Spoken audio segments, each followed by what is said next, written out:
Saat ketiga klan mulai meninggalkan pintu masuk rumah lelang, masing-masing pemimpin klan saling melemparkan senyum palsu dan tawa tidak mengenakan.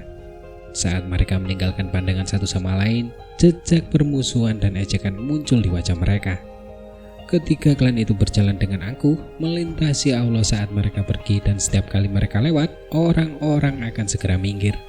Di kota hutan, hampir tidak ada kekuatan lain yang dapat menyaingi ketiga klan besar itu. Sekali lagi, Xiuzan dengan setengah hati mengucapkan beberapa patah kata kepada Ubaba yang ada di dekatnya. Tiba-tiba, gerakan Xiuzan menjadi kaku dan langkah kakinya terhenti. Melihat gerakan Xiuzan, semua orang mengalihkan pandangan mereka ke arahnya, dan tubuh mereka tidak bisa menahan gemetar sedikit. Bahkan wajah Jollibee dan Aubaba sedikit berubah. Di pintu masuk aula lainnya, ketiga sosok perlahan berjalan keluar. Orang yang memimpin mereka ternyata adalah kepala juru lelang rumah lelang meter, Yafei. Sebagai pelanggan tetap lelang tersebut, Xiuzan dan yang lainnya mengetahui wajah asli wanita ini. Meskipun wanita ini biasanya terlihat penuh senyum, semua orang tahu bahwa wanita ini sebenarnya sangat sombong. Sebelumnya, Aubaba ingin mengundangnya untuk makan, tetapi langsung mendapat penolakan yang sangat sopan. Dari kejadian ini, orang-orang mengerti bahwa wanita ini tidak seperti penampilan luarnya dan tidak mudah untuk didekati. Namun hari ini, wanita sombong ini berbeda dari dirinya yang biasa, dengan penuh hormat memandu para tamu. Hal ini benar-benar membuat Xiuzan dan yang lainnya terkesima. Sambil berkedip sedikit, tatapan Xiuzan dan yang lainnya beralih sekali lagi ke belakang, dan wajah mereka terus berubah. Di belakang kelompok tiga orang itu, tetua alkemis lelang Guni tersenyum dan mengucapkan beberapa patah kata ke telinga orang misterius berjubah hitam. Ekspresinya yang tersenyum terlihat di seluruh wajahnya, sedemikian rupa sehingga jejak kesanjungan dapat terlihat. Jika sikap hormat Yafei saja sudah membuat Xiuzan dan yang lainnya merasa terkesima, maka sikap yang ditunjukkan Guni membuat mereka merasa tercengang. Sebagai alkemis dengan peringkat tertinggi di kota hutan, biasanya hanya 3 kepala klan yang bisa menemuinya. Ketika mereka menemuinya, mereka bersikap hormat dan tidak berani bersikap tidak sopan sedikit pun. Sebagai seorang alkemis tingkat 2, Guni mempertahankan kebanggaannya sebagai seorang alkemis. Ketika dia berbicara dengan acuh tak acuh, membuat orang lain semakin menghormatinya. Tapi orang seperti ini sebenarnya dia tiba-tiba menunjukkan rasa hormat tanpa berusaha menyembunyikan senyumnya yang menyanjung. Orang itu, orang yang dia coba raih. Siapa orang ini? Pemandangan itu mengejutkan. Akhirnya, pandangan mereka beralih ke sosok berjubah hitam di tengah. Sambil mengamati sosok montok yang samar-samar itu, Xiuzan berpikir dengan cemas dalam benaknya. Siapakah orang ini? Seseorang yang dapat membuat orang-orang terpenting di rumah lelang meter dengan hormat mengantarnya pergi. Untuk apa orang setingkat ini datang ke kota hutan? Gumam Xiuzan dalam hatinya. Sambil menyebutkan matanya, Xiuzan memandang ke kiri dan ke kanan, dan ternyata Jollibee dan Aubaba juga ikut penasaran dan terkejut. Sambil menatap penuh harap ke arah 3 orang yang datang, Xiuzan tersenyum tipis, melangkah maju 2 langkah dan tersenyum. Nona Yafei, tetua Guni, jarang sekali melihat kalian berdua muncul bersama, ucap Xiuzan. Ketika Yafei dan Guni keluar tadi, keduanya sudah melihat para pemimpin klan. Melihat Xiuzan keluar untuk berbicara, gerakan mereka masih sama. Namun, baru setelah orang berjubah hitam itu berhenti, mereka menghela nafas lega. Kita akan mengantar tamu yang berharga, itu saja, ucap Yafei dan kemudian tertawa pelan. Jollibee juga mendekat sambil tersenyum. Tak lama kemudian, tatapannya beralih dari Yafei ke orang berjubah hitam dan bertanya dengan sopan. Aku tidak tahu apakah tuan ini juga dari kota hutan. Anda terlihat agak asing bagiku, ucap Jollibee. Tetua klan Jiali, tuan ini adalah tamu terhormat rumah lelang meter, ucap Guni. Alis tetua Guni berkerut dan terbentuk untuk memperingatkan Jollibee agar tidak bertanya sembarangan. Mendengar nada peringatan tetua Guni, raut wajah Jalibi sedikit berubah dan berbisik pada dirinya sendiri. Bahkan tetua Guni bertindak setakut ini. Siapa identitas orang ini? Gumam Jalibi. Melihat bagaimana Jalibi ditanggapi dengan jawaban yang bijaksana, Xiaozhan menelan ludah dengan apa yang hendak dikatakannya. Melihat sikap hati-hati Guni, orang berjubah hitam itu jelas berada pada tingkat keberadaan yang sama sekali berbeda dari mereka. Saat ini, dia tidak punya pilihan selain tertawa sedikit dan kemudian dengan bijaksana menarik diri. Kamu adalah Xiaozhan dari klan Xiao kan? Tepat ketika Xiaozhan hendak mundur, orang berjubah hitam yang pendiam itu tiba-tiba bertanya dengan nada datar. Mendengar suara tua itu, Xiaozhan menatap kosong. Tak lama kemudian, dia ragu-ragu lalu mengangguk. Ku dengar tuan muda klanmu mengandalkan ramuan dasar ini untuk mencapai Duan Qi ke-9. Ini benar-benar membuatku kagum, ucap orang berjubah hitam itu lalu tertawa datar. Mendengar perlakuan sopan seperti itu, Xiaozhan merasa senang dan tersenyum. Putraku hanya beruntung, ucap Xiaozhan. Sambil melambaikan tangannya dengan ringan, orang berjubah hitam itu tersenyum. Keberuntungan juga merupakan bagian dari kekuatan seseorang. Di masa depan, jika ada kesempatan, aku ingin bertemu dengannya. Mungkin dia bahkan bisa menjadi seorang alkemis, ucap pria berjubah hitam itu. Dengan cara yang agak tertegun, Xiaozhan tampak seolah-olah tidak mengerti apa yang dikatakan orang tua itu. Baiklah, di masa depan jika ada kesempatan, aku akan mencari klan Xiaomu untuk bekerja sama, ucap pria itu. Sambil tersenyum, orang berjubah hitam itu berbalik menghadap Yafe dan Guni. Tidak perlu mengantarku pergi. Aku masih punya urusan yang harus diselesaikan. Aku akan pergi dulu. Setelah berbicara, Xiaoyan tidak menunggu reaksi mereka dan berjalan dengan langkah besar keluar dari rumah lelang. Sambil membelai wajahnya dengan cara yang tak terlukiskan, Xiaozhan menoleh dan benar-benar melihat Yafe dan Guni sedang menatapnya. Wajah mereka dipenuhi dengan rasa iri. Pemimpin klan Xiao, apakah kamu mengenali tuan tua itu? Tanya Yafe. Ini pertama kalinya aku melihatnya, ucap Xiaozhan. Memaksakan senyum dan menggelengkan kepalanya dengan gugup ke arah Yafe dan Guni yang memiliki ekspresi aneh di wajah mereka. Keluarga Xiao sudah diberkati, ucap Guni. Guni menggelengkan kepalanya pelan. Dia melirik ramuan dasar yang dipegang erat oleh Jalibi di dadanya seolah-olah itu adalah harta yang berharga dan berkata dengan acuh tak acuh, benda-benda itu disempurnakan olehnya, ucap Guni. Mendengar apa yang dikatakan, raut wajah ketiga kepala keluarga berubah drastis. Setelah beberapa saat, wajah Xiaozhan berseri-seri karena gembira. Dia tidak menyangka bahwa tetua berjubah hitam itu adalah seorang alkemis. Melihat sikap Guni sebelumnya, jelas bahwa tetua itu adalah seorang alkemis tingkat tinggi bahkan lebih tinggi daripada Guni. Jika seorang alkemis tingkat kedua mampu membuat mereka sopan dan rendah hati, lalu bagaimana dengan alkemis tingkat ketiga atau bahkan keempat? Bahkan klan sejenisnya tidak punya kualifikasi untuk bertemu dengan senior seperti ini. Kita mendapat untung besar kali ini, gumam Xiaozhan. Memikirkan kembali saat orang berkerudung hitam itu menawarkan kerjasama di masa depan, kedua mata Xiaozhan langsung berbinar dan tanpa sadar dia bergumam pada dirinya sendiri. Di sampingnya, setelah keterkejutan mereka memudar, mata Jalibi dan Aobaba berkilat iri seolah-olah menyerupai mata kelinci. Meninggalkan rumah lelang, Xiaoyan berkeliaran di jalan selama beberapa waktu. Ketika dia melihat tidak banyak orang di sekitarnya, dia menyelinap ke gang terdekat. Melepas jubah hitamnya, Xiaoyan menggerutu. Guru, kau hampir mengeksposku di sana, ucap Xiaoyan. Apa yang baru saja kulakukan, bukankah itu juga yang diinginkan hatimu, ucap Yalau. Dari cincin hitam pekat yang tak berhias itu terdengar tawa geli Yalau. Kata-kata ini membuat Xiaoyan menggelengkan kepalanya tak berdaya. Tetapi memang benar bahwa ia merasa sedikit bersalah kepada ayahnya. 2 kali ia melelang beberapa produk dan dengan demikian 2 kali pula ia memeras uang dari Xiaozhan. Ia menendang jubahnya ke selokan dan kemudian ia lalu berbisik. Aku akan menebusnya dengan mencari kesempatan untuk bekerja sama dengan klan Xiao di masa depan. Itu seharusnya memberinya sedikit kompensasi, ucap Yalau. Dengan bahan-bahan berharga di tangan, Xiaoyan memasukkannya ke dalam dadanya. Setelah keluar dari gang, ia terbang kembali ke kediaman klan Xiao.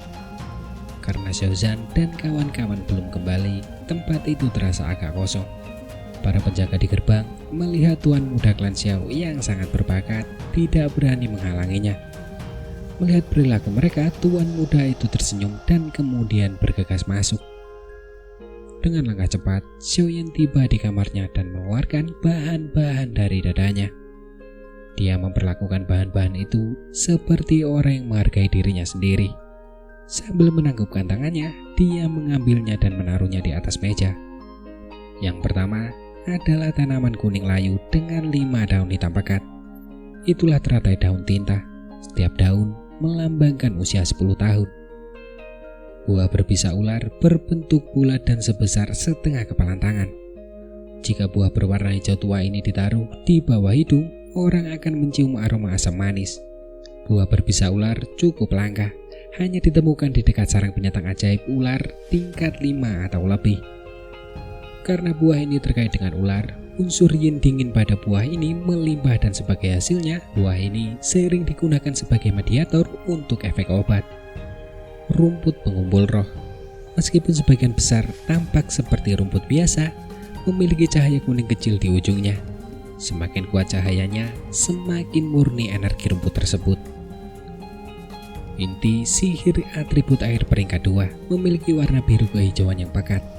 Saat diletakkan di atas meja, inti itu tidak hanya melembabkan udara di sekitarnya, tetapi juga membasahi meja.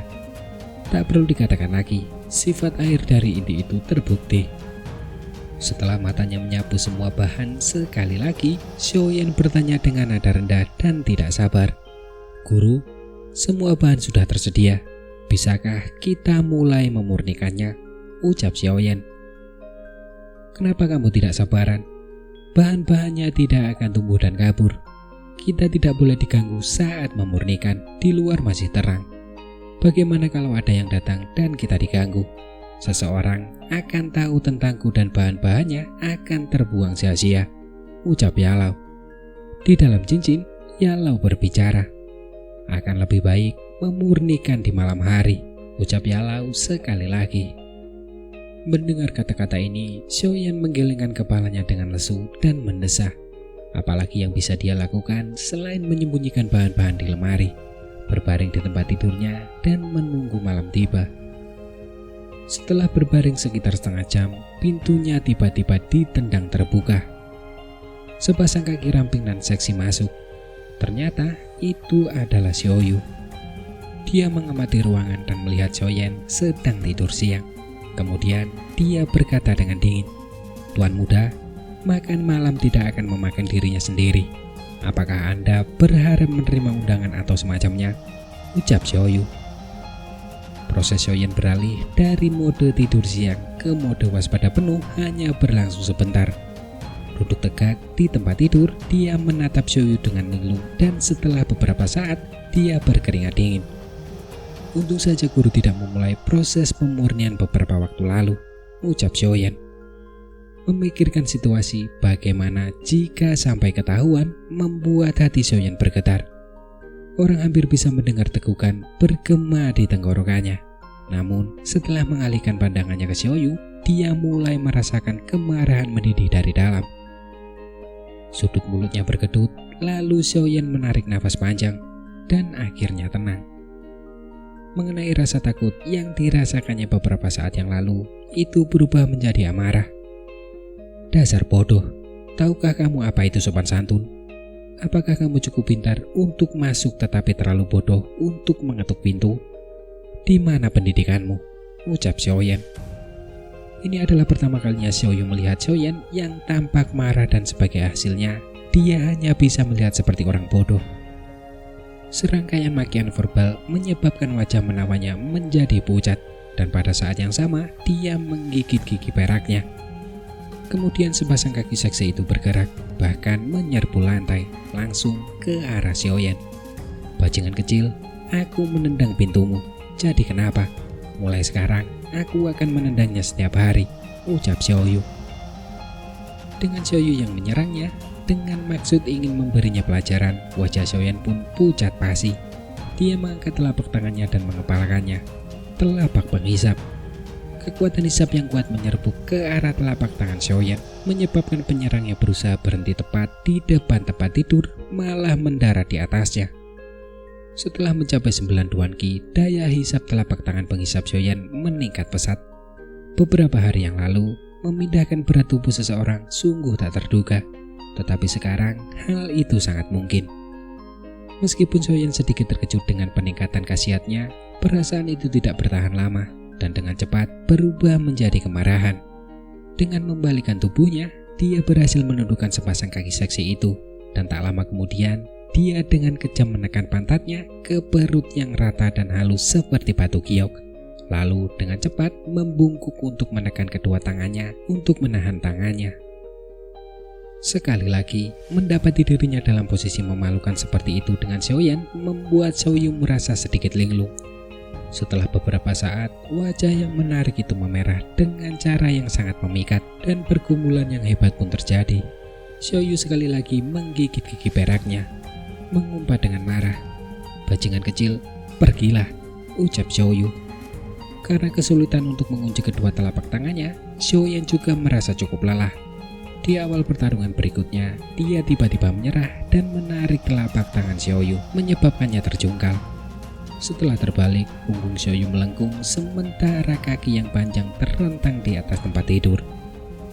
Namun Xiaoyan tidak berminat untuk memeriksanya. Dia menggertakkan giginya, mengangkat tangannya, dan tanpa ragu menampar ke bawah. Suara renyah itu berkibar dalam ruangan lalu menghilang. Sudah belajar dari kesalahanmu, jangan masuk ke kamarku tanpa mengetuk pintu terlebih dahulu, ucap Xiaoyan. Di meja makan, Xiaoyan melirik sekilas ke arah pemakan buas yang duduk di depannya. Saat Xiaoyu makan, gigi peraknya mengeluarkan suara gemeretak. Sambil mengerutkan bibirnya, Xiaoyan mengingat kembali perasaan aneh namun luar biasa sebelumnya, dan jari-jari tangan kanannya tak kuasa menahan diri untuk tidak mengusap telapak tangannya yang cekung. Duduk di seberangnya, Xiaoyu yang sejak tadi menatap Xiaoyan dengan jahat, melihat gerak-geriknya dan wajah menawannya pun memerah lagi. Melihat Xiaoyu menggertakkan giginya dengan aneh, lalu melihat sikap acuh tak acuh Xiaoyan di dekatnya, Sun Er mengernyitkan alisnya karena curiga. Tak lama kemudian, dia menggelengkan kepalanya tanpa daya dan sedikit demi sedikit menelan makanan di depannya. Tatapan Xiaoyan melewati Xiaoyu dan berhenti di tubuh Xiaoning. Pada saat ini, wajah Xiaoning dipenuhi dengan kegembiraan. Lekuk-lekuk di mulutnya hampir memanjang setengah dari wajahnya. Jari-jarinya mengetuk-ngetuk tepi meja dengan ringan. Xiaoyan yang senang dengan kemalangan orang lain berpikir dalam hati, orang ini seharusnya sudah menerima ramuan dasar kan? Tanpa dia sadari, ramuan itu tidak memiliki banyak efek bagi mereka yang berada di Duan Qi ke-8 atau lebih, ucap Xiaoyan dalam hati.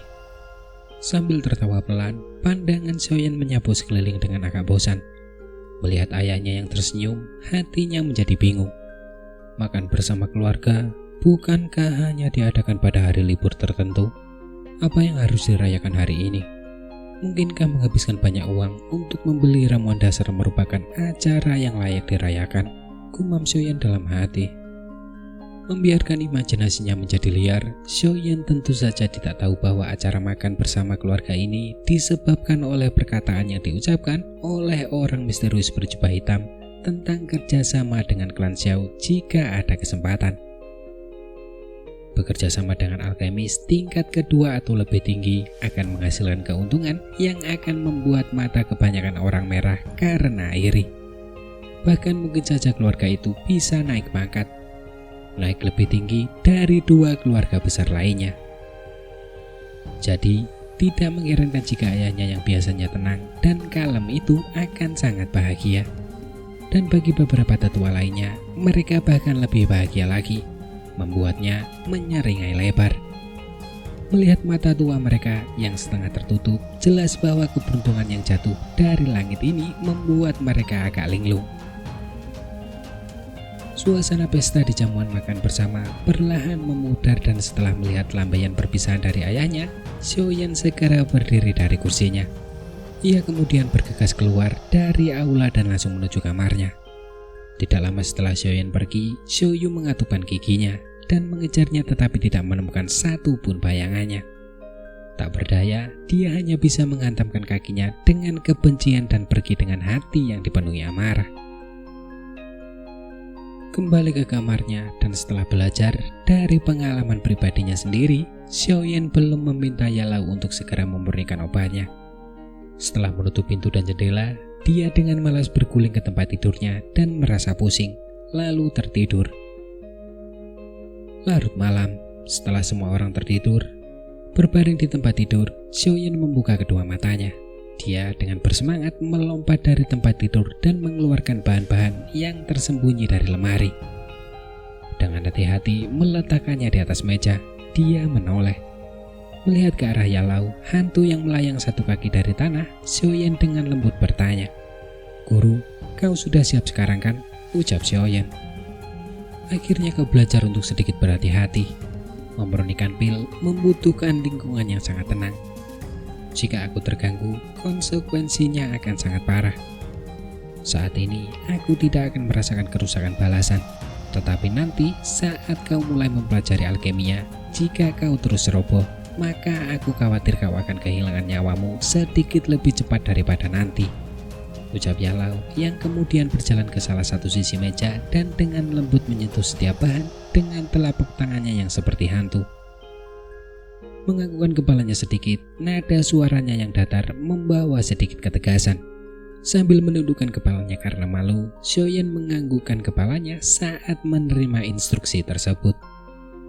Baru setelah melihat keputusan Xiaoyan, Yalau menghela nafas lega. Dia merentangkan telapak tangannya dengan muram, dan api putih pun meledak. Dengan persepsi jiwanya yang terus-menerus mengendalikan suhu api, Yalau memanfaatkan waktu luang itu dan melirik Xiaoyan yang tengah menatap api di telapak tangan Yalau dengan rasa ingin tahu. Sedikit ragu, Yalau berbisik pelan. Jajaran besar alkemis dapat dibedakan dari warna api mereka. Alkemis biasa memiliki api dengan warna kuning samar. Seiring dengan meningkatnya pangkat mereka, warna api akan berubah menjadi lebih gelap dan kekuatan api akan semakin kuat, ucap Yalau. Mendengar apa yang dikatakannya, Xiaoyan berkedip menunjuk api di tangan Yalau dan bertanya, "Kalau begitu guru, mengapa apimu berwarna putih?" ucap Xiaoyan. "Apa yang kukatakan sebelumnya adalah untuk api alkemis yang biasa terlihat. Namun, di dalam lingkaran alkemis, selain mengandalkan Douqi sebagai katalisator api, ada juga metode lain, yaitu meminjam api," ucap Yalau tersenyum dengan sedikit rasa bangga. Meminjam api? Itu bukan kata-kata yang asing. Dia mengerti apa arti setiap kata, tetapi Xiaoyan bingung. Bagaimana seseorang bisa meminjam api yang dibutuhkan untuk memurnikan pil? Benar sekali, meminjam api. Menganggukkan kepalanya, Yalau terkekeh. Di dalam dunia yang tak terbatas ini, terdapat beberapa api surgawi dari langit dan bumi. Mungkin api itu berasal dari dalam meteor yang jatuh dari langit, atau mungkin api itu berasal dari kedalaman gunung berapi yang ditempa selama ratusan ribu tahun oleh lava. Kekuatan api surgawi ini berkali-kali lebih besar daripada kekuatan api yang diciptakan melalui Douqi. Memurnikan pil dengan api ini bahkan dapat meningkatkan efektivitas obatnya. Hanya saja, api surgawi dari langit dan bumi ini sangat ganas dan jarang ditemukan. Dan bahkan jika kau menemukannya, sangat sulit untuk mengendalikannya. Banyak alkemis menghabiskan seluruh hidup mereka mencari api surgawi ini dan masih gagal mendapatkannya. Lagi pula untuk mengendalikan api surgawi, seseorang perlu membawa api itu ke dalam tubuhnya. Namun, sifat api itu sangat merusak. Bahkan berlian emas ajaib yang merupakan salah satu logam terkeras tidak mampu menahan panas api surgawi, dan tubuh manusia yang rapuh akan terbakar hidup-hidup. Oleh karena itu, hanya sedikit pemenang yang beruntung yang dapat secara kebetulan memurnikan sejumlah kecil api surgawi. Begitu api itu menyatu dalam tubuh, tipe orang seperti ini tanpa terkecuali adalah orang-orang dengan bakat luar biasa dalam dunia alkemis, ucap Yalau. Tertegun cukup lama, Xiaoyan menjilat bibirnya. Tatapannya terus mengamati api putih di telapak tangan Yalau dan samar-samar bisa merasakan sensasi sedingin es. Api guru pasti merupakan jenis api surgawi kan? Xiaoyan bertanya. Mengangkat apinya, wajah Yalau memancarkan cahaya terang. Dengan mata menyala-nyala, dia berkata, di perkumpulan alkemis daratan Doki, api surgawi yang dikenal diberi peringkat dalam peringkat api surgawi. Total ada 23 jenis dan apiku berada di peringkat 11. Dikenal sebagai api dingin tulang.